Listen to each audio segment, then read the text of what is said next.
Hampir setiap negara di Asia Tenggara selalu ada satu kesamaan yang mencolok. Tokoh-tokoh besar, bisnis sukses, konglomerat ternama, dan rata-rata dari mereka berasal dari ras yang sama, yaitu Tionghoa. Dalam sejarah ekonomi Indonesia, salah satu fenomena yang paling mencolok namun kerap mengundang kontroversi adalah dominasi etnis Tionghoa dalam sektor bisnis dan perdagangan. Bagaimana suatu kelompok minoritas mampu membangun jaringan ekonomi yang kuat dan berpengaruh. Kita akan menelusuri kisah yang berakar dari ratusan tahun ke belakang. Sebuah sejarah kompleks tentang peluang, perjuangan, dan persepsi di balik fenomena dominasi ekonomi etnis Tionghoa.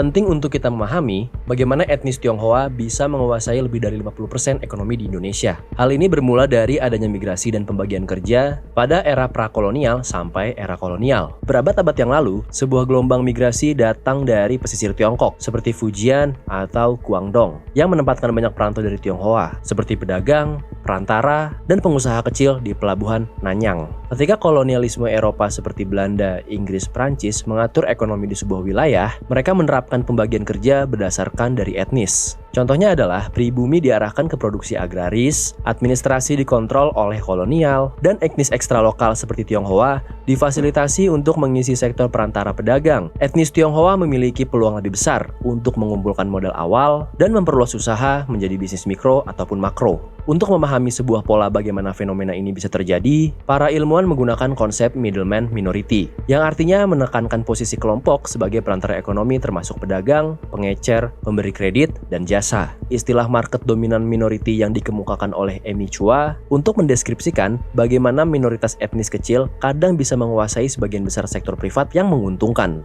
Kedua kerangka ini menunjukkan bahwa dominasi ekonomi bukan sekedar keunggulan budaya, tapi adalah produk yang struktural dan historis. Teori-teori tersebut juga menebalkan bahwa resiko sosial dan politik serta ketimpangan semacam itu sering memicu kecemburuan, konflik, dan juga kebijakan diskriminatif.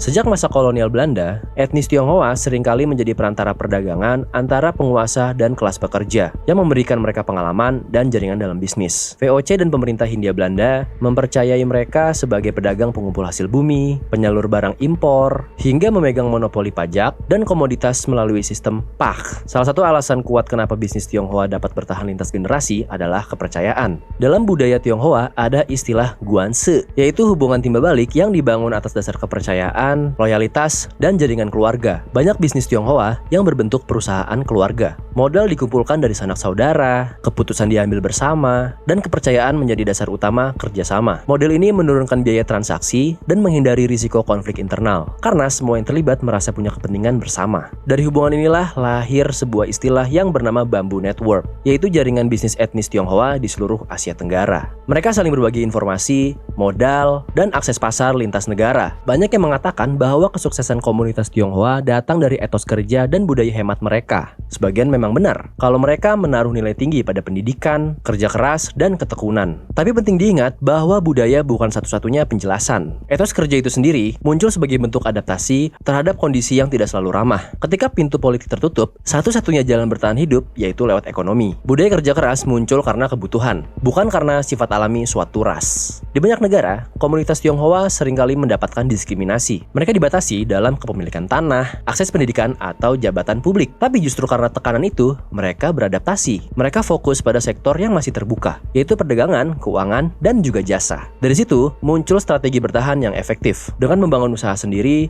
membangun jaringan internal, dan memperkuat posisi di ekonomi pasar. Lama-kelamaan, adaptasi ini justru membuat mereka semakin kuat. Modal yang terkumpul dari generasi ke generasi, akhirnya menciptakan kelas pengusaha yang tangguh. Dalam banyak rezim politik, hubungan antara pengusaha itu menjadi kunci. Di beberapa negara, kedekatan antara elit politik dan pengusaha Tionghoa melahirkan sistem patronase, sistem yang saling menguntungkan antara modal dan kekuasaan. Namun di sisi lain, kebijakan nasionalisme ekonomi bisa menjadi tantangan yang besar buat mereka. Memasuki era globalisasi dan setelah krisis Asia tahun 1997, banyak konglomerat Tionghoa yang menata ulang bisnisnya. Mereka memperkuat tata kelola perusahaan, membuka diri pada investor asing, dan memanfaatkan hubungan dagang dengan Tiongkok yang sedang bangkit. Mereka bukan cuma bagian dari Asia Tenggara, tapi juga sebagai jembatan ekonomi. Perlu diingat bahwa dominasi ekonomi tidak sama dengan antar kawasan. Banyak intelektual mengingatkan agar penjelasan sebuah fenomena ini tidak ditelan mentah-mentah sebagai sebuah narasi rasial atau moralitas budaya. Kerangka sejarah institusional menekankan bahwa motif ekonomi etnis adalah hasil kondisi historis, kebijakan, strategi adaptif yang dimiliki semua individu etnis tersebut. Pendekatan yang mengarahkan penyebab terhadap budaya Tionghoa saja sering bisa mengabaikan peran kolonialisme, struktur pasar, dan kebijakan suatu negara, serta berpotensi memperkuat stereotip yang berbahaya sehingga dapat menimbulkan diskriminasi ataupun kekerasan politik. Secara sistematis, fenomena dominasi ekonomi etnis Tionghoa di Asia Tenggara muncul dari campuran sejarah migrasi dan pembagian kerja di era kolonial. Posisi sebagai middleman yang memberikan sebuah peluang modal awal, jaringan keluarga transnasional atau bambu network yang memudahkan pergerakan modal dan informasi, adaptasi terhadap tekanan diskriminasi, serta kondisi politik ekonomi yang memastikan apakah peluang tersebut diperkuat atau dipotong. Faktor-faktor ini bekerja berlapis-lapis, bukan ras, melainkan riwayat, struktur, jaringan sosial, dan kebijakan yang saling berinteraksi, sehingga membuat komunitas Tionghoa menonjol dalam bidang ekonomi di banyak negara.